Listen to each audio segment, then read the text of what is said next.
అసలు ఈ సినిమాల్ని మనం అప్లోడ్ చేస్తే రీసెంట్గా మన ఛాంబరే చేసిందండి.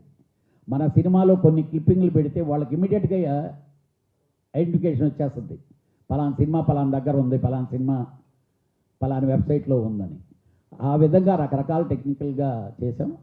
డెఫినెట్గా దీన్ని ఆ విధంగా గవర్నమెంట్లతో కలిసి ముందుకెళ్ళేదానికి గ్యారంటీగా ప్రయత్నిస్తాం. అదేవిధంగా సోషల్ మీడియా మీరు ఇప్పటికీ చాలాసార్లు మీరు చెప్తున్నారు, రాస్తున్నారు, పైరసీలో సినిమాలు చూడొద్దు, హీరోలు చెప్తున్నారు, అందరూ చెప్తున్నారు.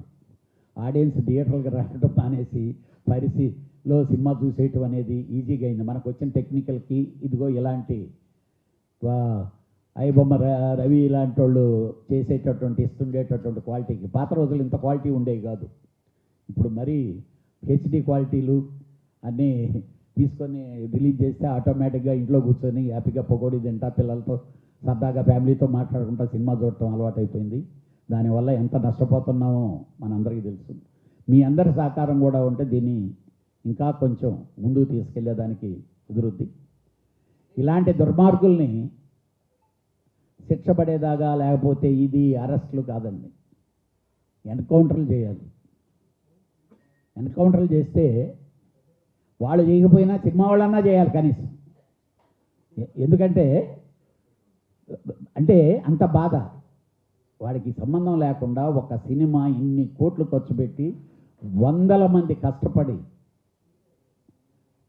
వాళ్ళ బ్లడ్ని తాగుతుండే లాంటి వాడు బ్లడ్ చూడటం చాలా అవసరం. డెఫినెట్గా కమింగ్ డేస్లో ఒక్కడికి కానీ అలా జరిగితే నెక్స్ట్ వాడు డెఫినెట్గా ఓహో మనల్ని కూడా ఉంచనీరేమో, అయిపోతారేమో అనే ఫీలింగ్తో భయం వస్తుంది.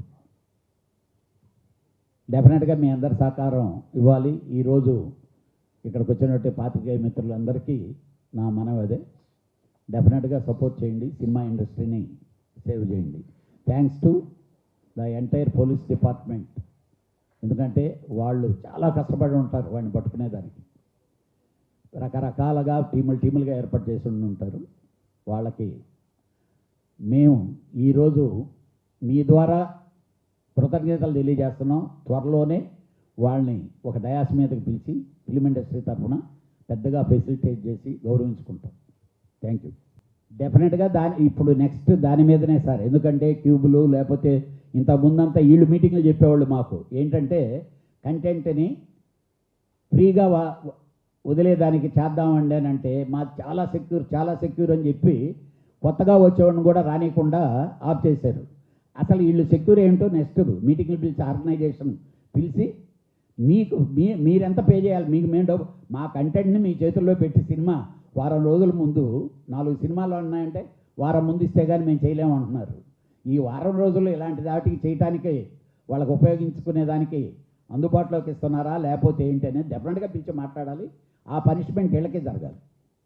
అంటే ఒకటి ఉంది సార్, దొంగతనంగా వ్యాపారాలు చేసేవాళ్ళు చాలామంది చేస్తూ ఉంటారు. రకరకాల వ్యాపారాలు చేసేవాళ్ళు, దొంగ వ్యాపారాలు చేసేవాళ్ళు. దమ్ముంటే మీరు పట్టుకోండిరా, లేకపోతే చూడండిరా నన్ను అనేవాడిని ఏం చేయాలి? దొంగ వ్యాపారం చేసేవాళ్ళు సార్. ఇంతకుముందు తమిళనాడులో గూండా యాక్ట్ తెచ్చాం. మొత్తం ప్యారిస్లో ఉండే అసలు సీడీలు, ఆ రోజుల్లో సీడీలు అంటే గవర్నమెంట్లు అలాగా భయం. ఇప్పుడు ఆ దొంగ వ్యాపారం చేసేదానికి ఇది కడుపు మంటతో మాట్లాడే మాట సార్. మీరు అన్నది కరెక్ట్. అసలు ఇక్కడి నుంచి కంటెంట్ ఇప్పుడు చాలామంది ఒకప్పుడు థియేటర్లో ఈ బటన్లు పెట్టుకొని లేకపోతే హ్యాట్లు కెమెరాలు పెట్టుకొని తీసేవాళ్ళు. పాపం చాలామంది థియేటర్ ఓనర్లు ఇప్పుడు కెమెరాలు పెట్టారు. ఎక్కడన్నా ఇది చేస్తుంటే వాళ్ళకి ఆటోమేటిక్గా ఇండికేషన్ వచ్చేలాగనో లేకపోతే అంటే ప్రయత్నాలు కరెక్ట్. మీరు అన్నది వాళ్ళు వీక్నెస్ ఇక్కడ చేస్తున్నారు. డెఫినెట్గా ఆర్గనైజేషన్ డెఫినెట్గా వాళ్ళని పిలిపిస్తుంది. వాడు ఇప్పుడు ఎక్కడి నుంచి వాడు తీసాడో అనేది ఉంది కాబట్టి అది ఈజీగా తెలిసిపోద్ది. కాబట్టి దీనికి వీళ్ళు ఏం చేస్తారనేది డెఫినెట్గా ఆర్గనైజేషన్స్ వాళ్ళ మీద ప్రెషర్ పెట్టి మాట్లాడాలి.